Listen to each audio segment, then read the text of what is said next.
Hey guys, so I had something pretty scary happen to me last night.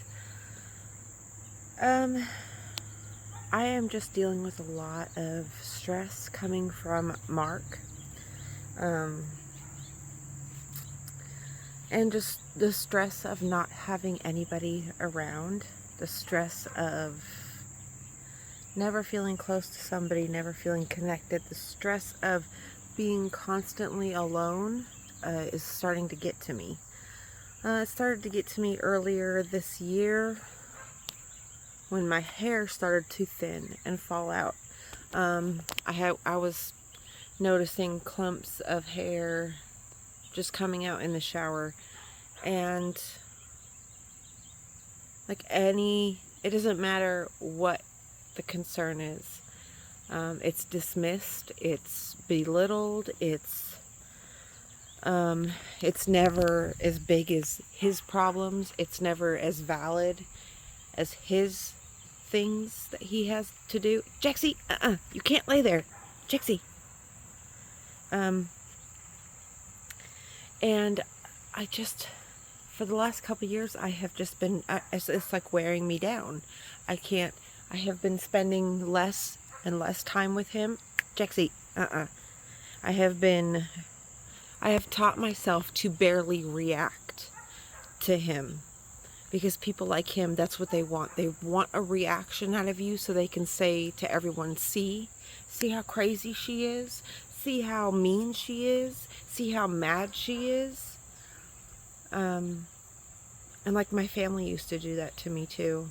They would pick and like insult me and criticize me and invalidate me and belittle me, and to the point where like I flipped out, because I'm a person and I deserve to be loved and respected just like anybody else. Just because I have a mental illness does not mean I don't deserve basic human rights and needs and all that kind of stuff.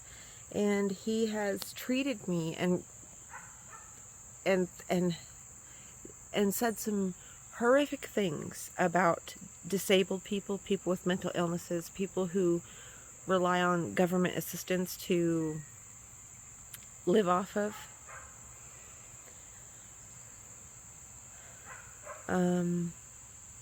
And it's just all culminated. For the last couple years, I have been feeling weird sensations in my heart. Like for the longest time, though, I have been paranoid about a heart attack. And yes, I guess for the first 200 times, I went to the ER for my heart. And it was brushed off as panic attacks. It was brushed off as this and that. And, you know, for the last couple years, I've been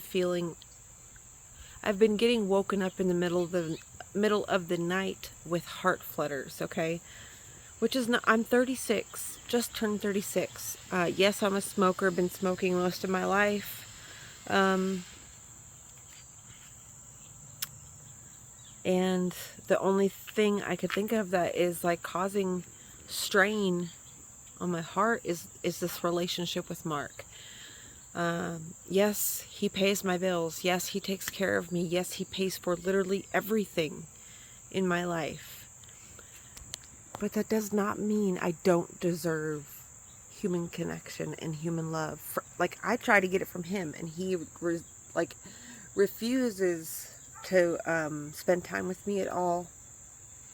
He's just like chasing this high of like his highest earning year, and he just keeps on chasing it. And it's like, dude, I don't know.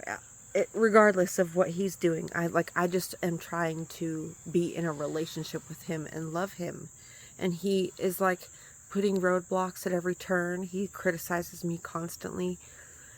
He criticizes my decisions. He belittles my choices. He tells me that I'm crazy all the time. He tells me that nobody would want to be with me. And I'm speaking out about this because, like, I'm not going to, like, endure this in silence. I shouldn't have to. And shame on you if you're one of those people who, like, comment, this is private shit and you should keep this to yourself. You should fuck off, okay? You should fuck off. Totally fuck off, please. Please and thank you. Fuck off. But last night, it's all culminated into last night. I really felt like I was having a heart attack. I had never felt this type of pain before. I had just gotten out of the bathtub, and of course Mark and I were arguing, had been arguing all day. We've been arguing for like all day for the past fucking couple years, to be honest. And last night I had him come over.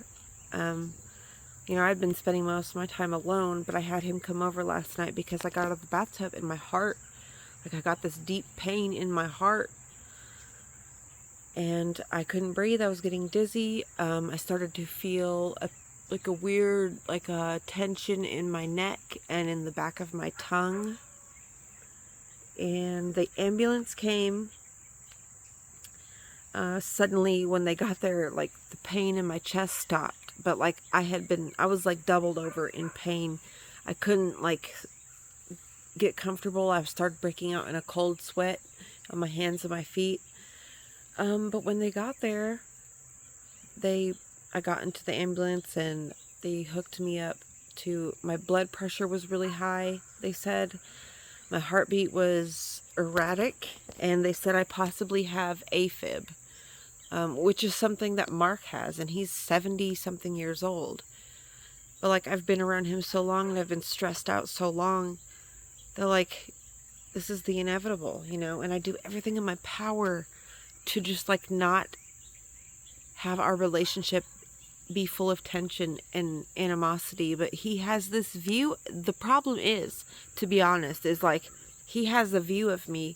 He still views me as if I was 22 and still sleeping around and still on drugs and out there partying and being erratic and flipping out and screaming and disappearing for days at a time. He's still holding that version of me in his mind. And he's doing it on purpose because that version of me was the easiest to control. That version of me went along with anything he said. I literally believed everything he told me. Because, I didn't have a reason to not, I didn't have a reason to not believe everything he told me. Until I did. Until I did have a reason to not believe him. Until years and years and years of inconsistent patterns of behavior from him, constantly blaming me for everything that's going wrong in his life. He blames me for his money problems when he had money problems when we met. Trust and believe that. He just, I'm the scapegoat for his life. I'm every bad emotion that he wants to spit out at somebody, he does it at me. It used to be his son, but his son passed away. Now it's me. And then right after that, this morning, I go over to his house because he's starting to tell me, I'm not giving you money for this. I'm not, he gave me a cushioned life for many years, and then suddenly it's no. Meanwhile, he's letting so many people, anyway, it's just a whole thing. And it's exhausting, and they told me I probably have AFib. So yeah, but look here. Here's some good news. Yesterday, I dipped my toes in canning. I've had my canning system for about a year. But I was always so scared I was going to ruin it. But it was you need to just try. And if you ruin it, oh well, you can try again. We got this big box of tomatoes for $12 at the farmer's market thing. And yeah,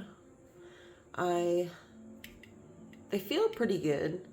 None of them feel like there's air in them. I processed them for the proper altitude of where I'm at, 13,000 feet, which was 50 minutes. So I processed them for 50 minutes in the water bath. And yeah, so we're gonna see how they turn out. I don't know. I am absolutely new to this. I have never canned. So if you have tips and tricks, let a girl know, because I'm going to definitely try again, because I don't know. I just don't know how these are going to turn out, and I don't even know how to check if they're good. And the first batch, when they came out, you can't see it now because I washed them, but they had this weird like film on them. And I'm like really perplexed at what that is, because it was only on half, like the first half of like the first batch. It was only on the jars of the first batch. It was so weird. Anyways, guys, send me some love, send me some prayers. Oh, look, here's a picture of my gorgeous son. Oh, and here, I know Allison doesn't like me showing pictures of her, but y'all, I'm just so proud. I can't help it. Where'd that picture go? Hold on. I'm just so proud of how beautiful they are. Look at them. They are so sweet. I love them so, so, so much. They are 15 and 16 years old. I just can't believe it.